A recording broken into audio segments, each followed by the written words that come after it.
Come to Armaan Malik. Armaan Malik की एक चीज अच्छी मुझे ये भी लगी, क्योंकि अभी इनिशियल डेज है, हमने तय नहीं किया है कि कौन हकीकत में ही खराब इंसान है या फिर खराब खेल रहा है या हकीकत में ही कोई बेहतरीन खिलाड़ी, अभी हमने वो तय नहीं किया, इसलिए मैं बताऊंगा। अरमान की मुझे एक चीज अच्छी लगी कि छोटी छोटी बातों पर मैं डिबेट करना नहीं चाहता।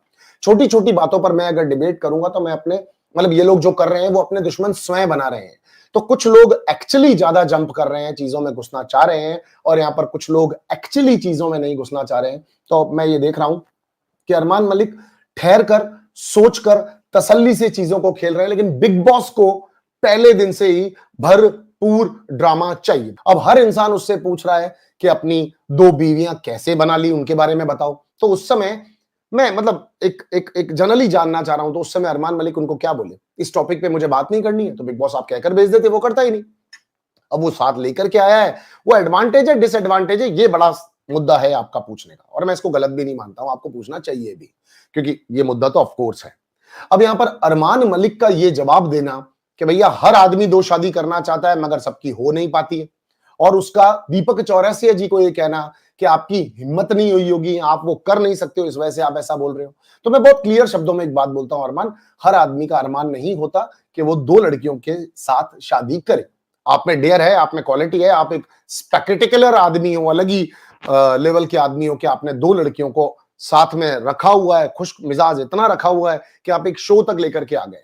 वो बहुत ओबीडेंट है आपको लेकर के, आपसे बात भी बहुत तरीके से करती हैं, मगर हर लोगों का सपना नहीं होता, या फिर हर लोगों की शायद आप जैसी किस्मत, या आप जैसे लुक्स, या फिर आप जैसी पर्सनैलिटी, या फिर जो भी आपके अंदर हुनर है वो नहीं होता होगा। कि अरमान मलिक से जो बार-बार सवाल पूछा जा रहा है एडवांटेज वाला, तो ये श्योर है कि अभी एक अरमान मलिक के लिए एडवांटेज है। बाहर जाने के बाद भी अरमान मलिक के लिए एडवांटेज है कि 2 बीवियां उनके साथ हैं। तो ऑब्वियसली प्रोटेक्टेड है, अपने लोगों के साथ है, एक-दूसरे का ख्याल रख रहे हैं। घर के ज्यादा बाहर का माहौल उन्हें महसूस नहीं हो रहा।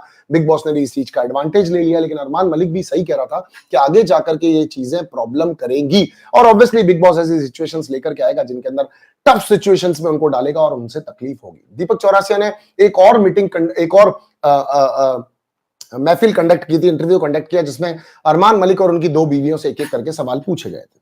सवाल जब पूछे गए थे तो पहले नंबर पर पायल आई थी, छोटी वाली, मुझे याद हो गया। बताइए छोटी कौन सी छोटी? वो जो कद में छोटी है पर है पहले से, और जो बाद में आई है वो कृतिका है भैया? कृतिका छोटी, गलती होगी। कृतिका छोटी है और पायल बड़ी है। अच्छा ऐसा? हाँ, पायल बड़ी है, पायल जो कद में छोटी है पर है बड़ी, यही ना? हाँ, तो अब आप सही समझ गए होंगे, धीरे-धीरे समझोगे भैया। देखो, वैसे अमूमन रिलेशनशिप होता है, सुरेश सोनाक्षी के साथ रहता है, हैं?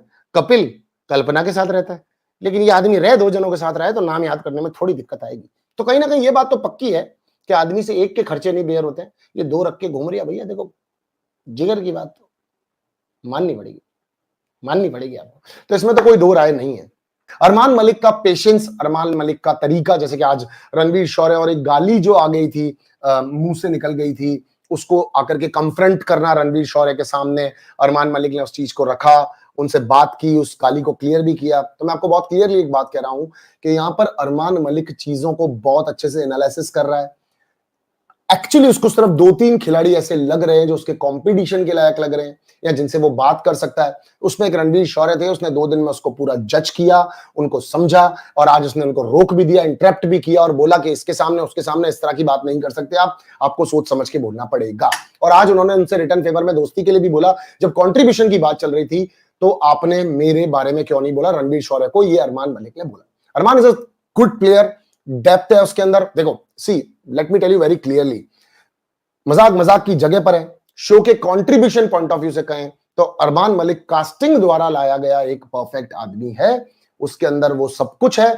आगे आगे देखो होता है क्या, अगर वो शांत होकर के खेल रहा है तो शायद वो एक शांत समंदर की तरह खेल रहा है, और आगे जाकर के वो भड़के, या फिर वो इसी तरह का है तो फिर तो थोड़े दिनों बाद बोर होने लगेंगे बिग बॉस ऑब्वियसली। बट पायल और पायल और बाद में आई वाली क्या नाम, पायल और कृतिका, पायल और कृतिका जो है वो मुझे बहुत ज्यादा तेज तर्रार लग रही हैं, लेकिन वो कब उनकी तेजी और तर्रारी बाहर आएगी वो थोड़ा सा देखना दिलचस्प होगा कि वो कब बाहर आती हैं। तो ये थोड़ा सा इंटरेस्टिंग पॉइंट है।